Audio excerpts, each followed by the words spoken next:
Amém? Mas vamos, sem perda de tempo, abrirmos as nossas Bíblias no livro de Cântico dos Cânticos, capítulo 2.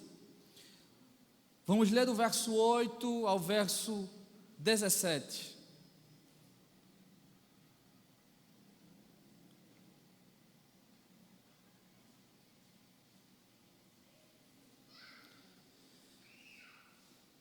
Cântico dos Cânticos, capítulo 2, do verso 8 ao verso 17.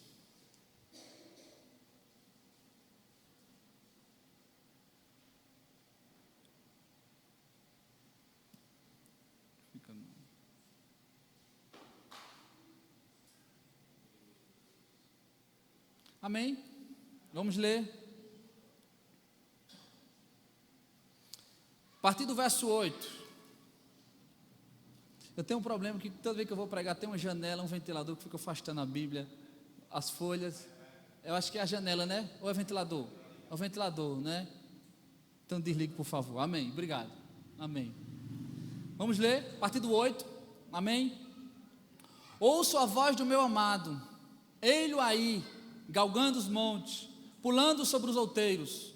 O meu amado é semelhante ao gamo, ou ao filho da gazela. Eis que está detrás da nossa parede, olhando pelas janelas, espreitando pelas grades. O meu amado fala e me diz: levanta-te, querida minha, formosa minha, e vem. Porque eis que passou o inverno, cessou a chuva e se foi. Aparecem as flores na terra, chegou o tempo de cantarem as aves, e a voz da rola ouve-se em nossa terra. A figueira começou a dar seus figos, e as vides em flor exalam o seu aroma. Levanta-te, querida minha, formosa minha, e vem. Pomba minha, que andas pelas fendas dos penhascos, no esconderijo das rochas escarpadas, mostra-me o rosto, faz-me ouvir a tua voz, porque a tua voz é doce, o teu rosto é amável. Apanhai-me as raposas, as raposinhas, que devastam os vinhedos, porque as nossas vinhas estão em flor. O meu amado é meu, e eu sou dele. Ele apacenta o seu rebanho entre os lírios, antes que refresque o dia e fujam as sombras. Volta, amado meu, faze-te semelhante ao gamo, ou ao filho das gazelas, sobre os montes escabrosos. Amém? Irmãos, eu queria falar nessa noite sobre um encontro maravilhoso entre o noivo e a noiva. Um encontro maravilhoso entre o noivo e a noiva, ou entre o esposo e a esposa. Cânticos dos cânticos, ou cantares de Salomão, não é? Como alguns chamam, algumas traduções mudam o nome do livro, mas o conteúdo é o mesmo. Foi escrito por Salomão, segundo filho do rei Davi, e essa não é uma linguagem fácil de se entender, porque ela está no mais alto escalão da literatura poética hebraica. Você lê, às vezes você não entende, é preciso trabalhar-se o texto, esmiuçá-lo, para poder ter uma compreensão melhor. Mas Cânticos dos Cânticos, ele foi ao longo dos tempos severamente criticado pela sua linguagem sensual.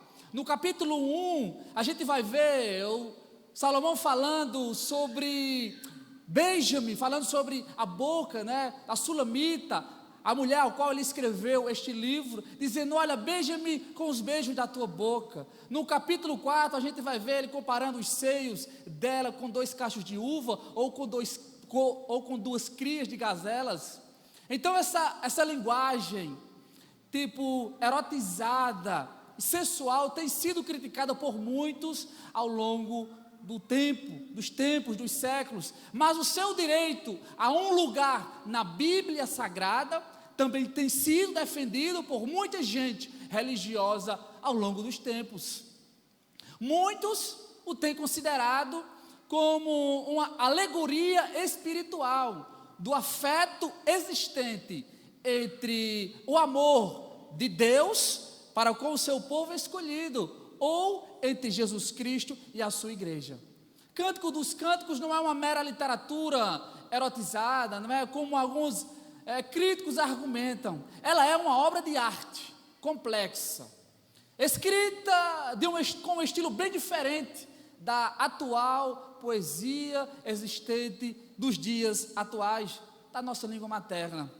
Intérpretes reconheceram ao longo dos tempos que este livro traz alusão do amor e do governo de Deus ou do Senhor sobre o seu povo.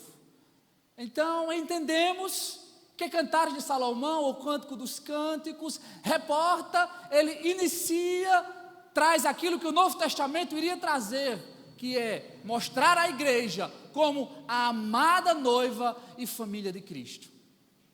Salomão, que escreveu este livro, ele foi o segundo filho do rei Davi. Davi teve um caso com uma mulher chamada Batseba, o seu primeiro filho morre, mas o segundo filho é Salomão. E Salomão aqui, neste livro, ele prefigura o nosso Senhor Jesus Cristo. Em 1 Reis, capítulo 4, verso 32, diz que Salomão escreveu mais de 1005 cânticos, sendo este livro, o seu mais importante. Em Cântico dos Cânticos, Salomão eleva a nossa sensibilidade ao seu nível mais alto. E não há nada tão digno de louvor quanto este cântico, que retrata o amor de Deus para com o seu povo escolhido, ou o amor de Jesus para com a sua amada, sua noiva, seu povo e a sua igreja. Porque se esse livro for visto apenas como um livro romântico, não faz sentido. O seu conteúdo seria irrisório, irrelevante. Porque se fosse apenas o conteúdo romântico de Salomão, não é? Um homem que teve várias mulheres, que casou-se com 700 e teve 300 concubinas. Salomão tinha no seu harém 1000 mulheres. Salomão, se ele fosse homem o suficiente para ficar com todas elas, ele passaria mais de 3 anos e voltaria para o começo da fila. Então, se fosse apenas uma linguagem sensual, pouco tinha valor este livro, pouco tinha importância. É bem verdade que alguns apaixonados, alguns românticos usam alguns versículos desse texto, né, para impressionar sua amada ou seu amado. Quem nunca leu algum versículo de Cantares de Salomão? Quem nunca leu, né? Todos nós um dia já recitamos ou lemos alguma parte deste livro. Então, de maneira muito especial, a esposa fala neste livro da vinda do seu amado. Nos versículos que lemos, ele tem o poder, o propósito de expressar o grande encontro maravilhoso que está para acontecer entre o noivo e a noiva, ou entre Cristo e a sua igreja. Irmãos, de que forma nós estamos esperando esse encontro maravilhoso? Este encontro belo, bonito, estonteante, ele está com certeza breve de acontecer. Está breve para acontecer. Nós que somos líderes, pastores, que estamos responsáveis por algum campo missionário todo dia, todo instante, nós somos desafiados a motivarem outros a se encontrarem, a esperarem esse encontro belo, maravilhoso, estonteante. Porque parece que pregar a mensagem, pregar a volta de Cristo, pregar Jesus, já não traz mais motivação para o coração do povo, já não traz. E a gente é desafiado todo dia a motivar as pessoas. Se você prega para alguém novo, ele diz: não, eu sou novo demais para acreditar nessa história. Eu sou novo demais para estar dentro de uma igreja, e deixa eu curtir um pouco a vida, porque afinal de contas eu tenho direito. Eu sou muito novo para isso. Se você vai pregar a volta de Cristo para alguém que já tem cabelos brancos, ele diz: olha, essa história eu já ouço faz tempo, essa história é de longas datas. Outros que estão na casa do Senhor dizem: olha, eu já fiz demais para Jesus, já chegou o momento de eu me aposentar. É triste, é lamentável, que muitos que estão fora não acreditam, e muitos que estão dentro já perderam essa esperança. Mas nós, irmãos, que aqui estamos e que aqui viemos, temos essa certeza em nosso coração, que em algum momento ou outro, esse encontro irá acontecer. E de que maneira, irmãos, a gente pode acreditar nesse encontro? Quais são as evidências que nos dão certeza desse encontro maravilhoso? Como é que a gente pode crer? Como é que a gente pode esperar esse encontro de forma esperançosa?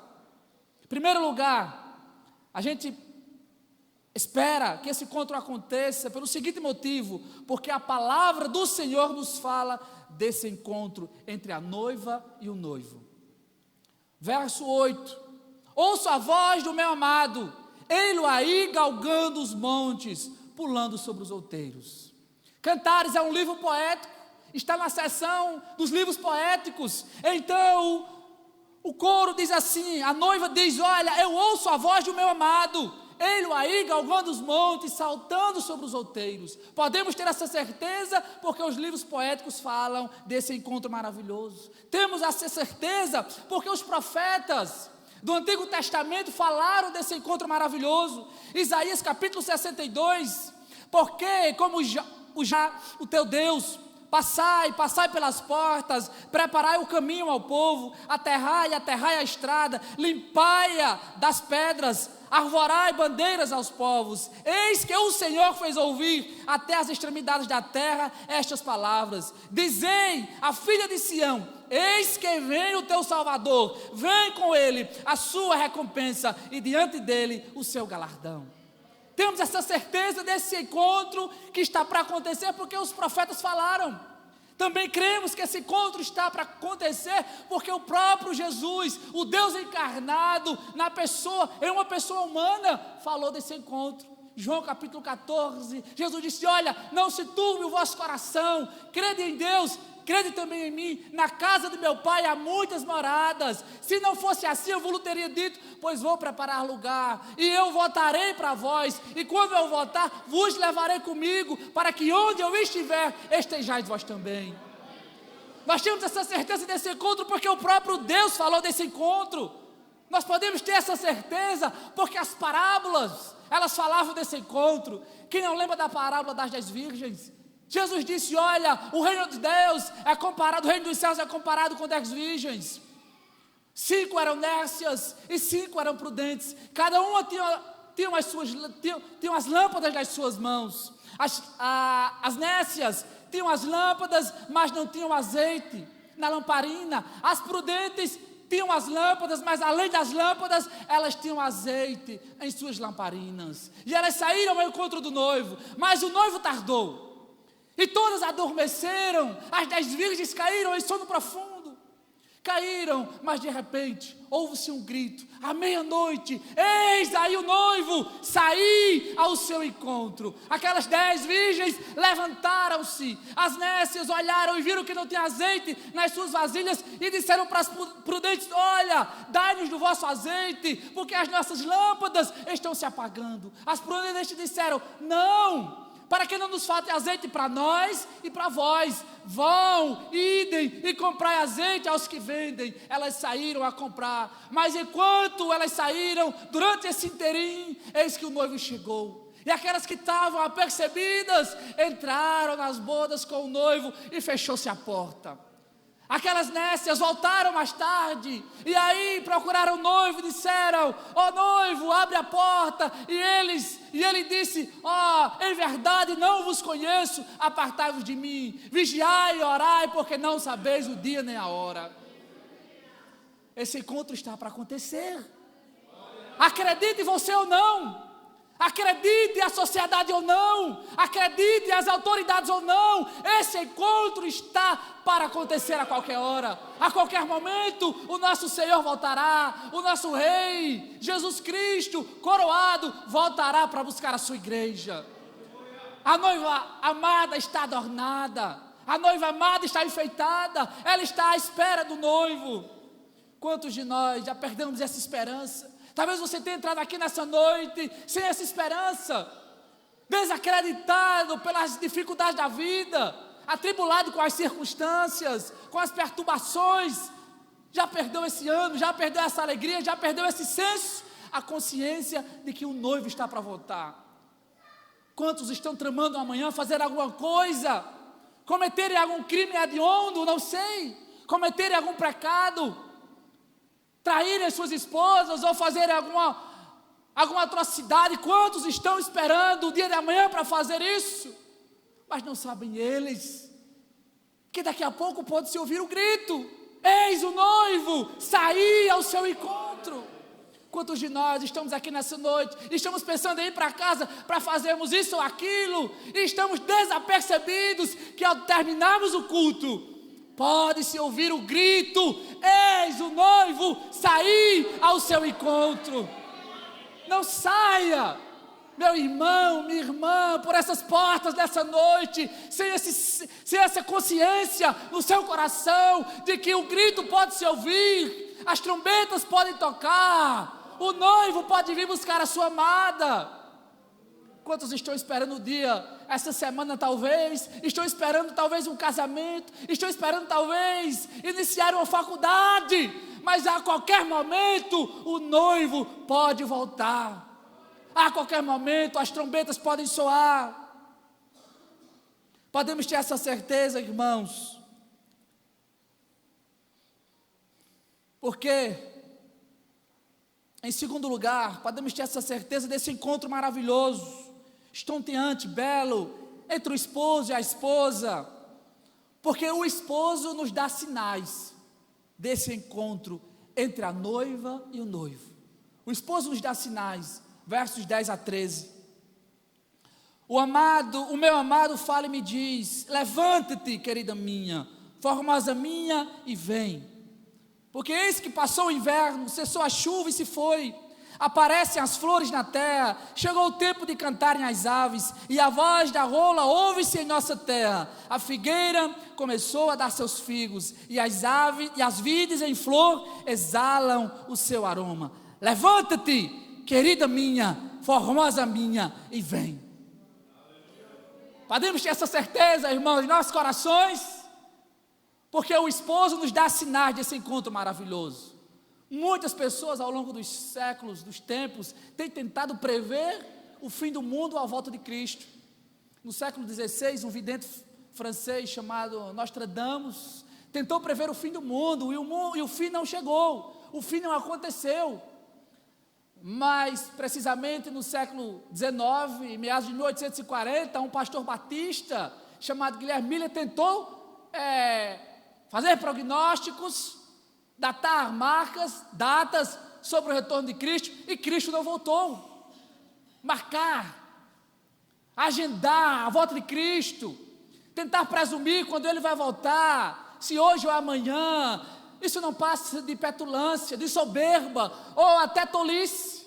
Quantos tentaram fazer isso e não deram com os burros na água?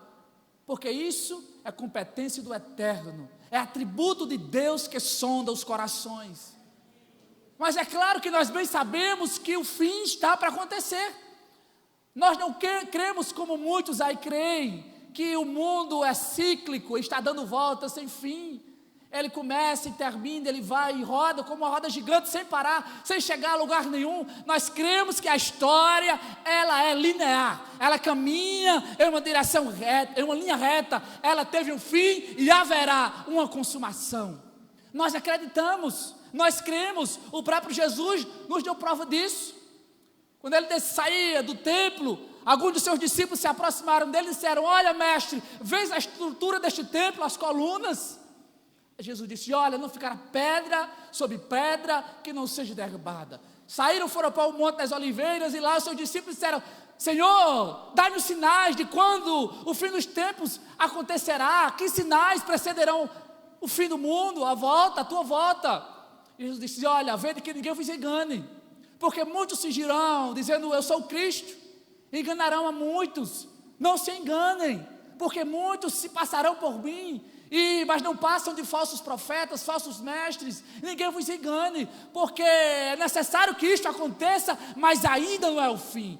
Porque se levantará reino contra reino, nação contra nação, haverá fome, terra morta em vários lugares, mas ainda não é o fim. Guerras e revoluções, catástrofes naturais, aumento do pecado, multiplicação do conhecimento, falta de amor. Jesus disse em Marcos capítulo 13, verso 28, Jesus nos diz: olha, aprendei com a parábola da figueira, quando já os seus ramos se renovam e as suas folhas brotam, sabei que está próximo o verão. Quando essas coisas vos acontecerem, sabei que Ele está próximo às portas. Como é que Jesus disse isso? Aliás, como é que Salomão disse isso? Há quase 1000 anos atrás de Jesus dizer. Salomão disse basicamente as mesmas coisas. Levanta-te, querida minha, formosa minha, e vem, porque eis que passou o inverno, cessou a chuva e se foi, apareceram as flores na terra, chegou o tempo de cantarem as aves, e a voz da rolinha ouve-se em nossa terra. Olha, a figueira começou a dar seus figos, e as vidas em flor exalam o seu aroma. Levanta-te, querida minha, formosa minha, e vem. Os sinais os sinais nos mostram, os sinais prefiguram a volta de Cristo. É pecado, é desamor, é apostasia na casa do Senhor. Ninguém já não acredita mais na volta de Cristo. É cada um olhando para o seu próprio umbigo. Olha, você lembra lá do que Paulo falou a Timóteo, na 2ª carta, capítulo 3, nos últimos dias sobrevirão tempos trabalhosos, homens amantes de si mesmos, avarentos, presunçosos, iracundos, soberbos, que odeiam pais e mães, ingratos. Quem é que não vê isso hoje em dia? Quem é que tem aqui a ousadia, a petulância de dizer que não vê isso? Hoje em dia, seja na rua, seja na esquina, seja no seio familiar, seja nos canais televisivos, ou seja até mesmo na casa de Deus, a gente tenta mostrar a verdade, falar de Jesus, mas parece que a mensagem da cruz já não traz mais alegria para o coração do homem. Falar sobre os céus já não alegram mais as pessoas, os crentes. Às vezes a gente não sabe, irmãos, o que pregar. A grande verdade é essa, porque qual é a tônica da vida do cristão? É esperar ansiosamente a volta de Cristo. Paulo disse em 1 Coríntios, se nós cristãos esperarmos em Deus somente nesse mundo, não passaremos dos piores pecadores, somos os mais miseráveis. Mas o que é que temos visto se não isso? Se você é jovem demais, há muita coisa para curtir lá fora. Se você é velho demais, você já trabalhou demais para Cristo, está na hora de se aposentar. O que fazer, igreja? Quanto desamor, quanta desunião, quanta ociosidade, quanta inércia, quanta preguiça, quanto comodismo, quanta fadiga. Tudo, irmãos, nos alegra, mas falar da volta de Cristo já não traz mais alegria para o coração do povo, já não traz. E Jesus está sempre em segundo lugar. Não me diga que não é verdade, porque você sabe que é. Jesus está sempre em segundo lugar. A gente chama, eu vou ver na minha agenda se eu tenho tempo para Jesus. Eu vou ver na minha agenda se eu tenho tempo para Jesus. Jesus está sempre em último lugar, irmãos. Somos nós e nós. Quando nos sobra um tempinho, a gente reserva para Jesus. A gente dá o melhor na universidade, a gente dá o melhor em casa, a gente dá o melhor como pai de família, a gente dá o melhor como amigo, a gente quer dar o melhor como noivo, como namorado, como namorada, a gente quer dar o melhor, mas como cristão, como discípulo, como servo, como dispenseiro do reino, nós somos negligentes. Que Deus tenha misericórdia de nós, irmãos, tenha misericórdia de nós. Às vezes eu me pergunto, Senhor, por que o Senhor me escolheu? Às vezes falta paciência, Senhor. Por que o Senhor me escolheu, Jesus? Por quê? Bem que eu criei uma resistência, irmãos, para não ser pastor. Bem que eu criei. Eu nasci no lar cristão.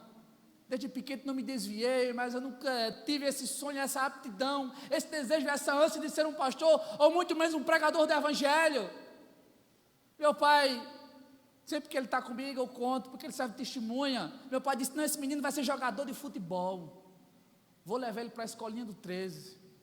Há um rapaz lá chamado Barbosinha, um professor dos juniores, que esse cara é primeira. Olha, ele vai colocar o meu menino, meu filho, no profissional. E eu fui, com um sonho, eu vou ser o próximo. Mas o tempo passou e eu vi que nada aconteceu. Deus não me fez um jogador, mas a rima ele deixou. Não me tornou um jogador, mas me fez um pastor, um pregador e um embaixador da palavra de Deus. Irmãos, isso hoje eu não troco por nada. Não troco por nada. Charles Spurgeon dizia quando pregava no tabernáculo metropolitano: olha, se a rainha da Inglaterra vos chamarem para serem embaixadores da Inglaterra, não se rebaixem, porque vocês são embaixadores de Cristo. Irmão, se isso não trouxer mais alegria para o nosso coração, então a gente está perdendo tempo aqui nessa noite. Se ser embaixador de Cristo, se ser cidadão dos céus, já não traz mais alegria, o que é que a gente está fazendo aqui nessa noite? Domingo, igreja não é lugar de passeio. A gente não vem para bater papo, a gente não vem para mostrar a melhor roupa, a gente vem para adorar aquele que é digno de honra, de glória e de louvores. Romanos 11, 36, porque dele, por ele e para ele são todas as coisas, glória, pois a ele eternamente, amém. Se essa não for a tônica na vida de um cristão, dê meia volta e vá embora. Procure outra casa, procure um entretenimento, vá para o cinema, vá para a praça, porque aqui não é o seu lugar. Se é para ser apóstolo, meu irmão, se é para ser discípulo, é para ser discípulo. Se é para ser crente, é para ser crente. Se é para sofrer, é para sofrer. O apóstolo Paulo compara a vida de um crente com 3 ofícios. Ele chama um crente de soldado, ele chama um crente de um atleta, ele chama um crente de um lavrador, de um agricultor. Ele diz: olha, os soldados que são alistados pelo seu general não se embaraçam com cor dessa vida, a fim de não desagradar aquele que o alistou. Quantos soldados alistados têm dado meia volta hoje em dia? Quantos soldados, irmãos, estão com medo de guerrear? Quantos soldados estão com medo de sair para a batalha? Quantos? E essa guerra não é contra o meu irmão da esquerda, não é contra o meu irmão da direita, não é contra o pastor, essa guerra é comigo. Essa guerra é comigo. Porque o meu maior inimigo sou eu, é a minha carne, é o meu desejo, são as minhas vontades, são as minhas paixões. Sabe por que a gente perde tempo, irmãos, guerreando com o nosso irmão? Porque a gente já perdeu para nós mesmos. Quando a gente consegue vencer a nós, o irmão, Satanás, o mundo, o pecado, o diabo, a gente tira de letra. O apóstolo Paulo também compara a vida de um cristão com um atleta. O atleta corre por uma coroa corruptível, por algo terreno, mas nós corremos por uma coroa incorruptível e por uma coroa celestial. Meu irmão, você está correndo atrás de quê nesses últimos dias? Nós estamos correndo atrás de quê nesses últimos dias como atletas de Cristo? Pena, irmãos, que nós estamos correndo atrás de coisas que nos enriqueçam, que nos trazem prazer, que nos trazem satisfação, que nos coloquem em posições de destaque, de status. Estamos esquecendo de correr atrás daquilo, irmãos, que dura para sempre, que é a nossa coroa incorruptível. O apóstolo Paulo disse: olha, combati o bom combate, acabei a carreira, guardei a fé. Desde agora a coroa da justiça me está preparada, não só para mim, mas para todos quantos amam a vinda de Cristo. Você anseia por essa volta? Você está desejoso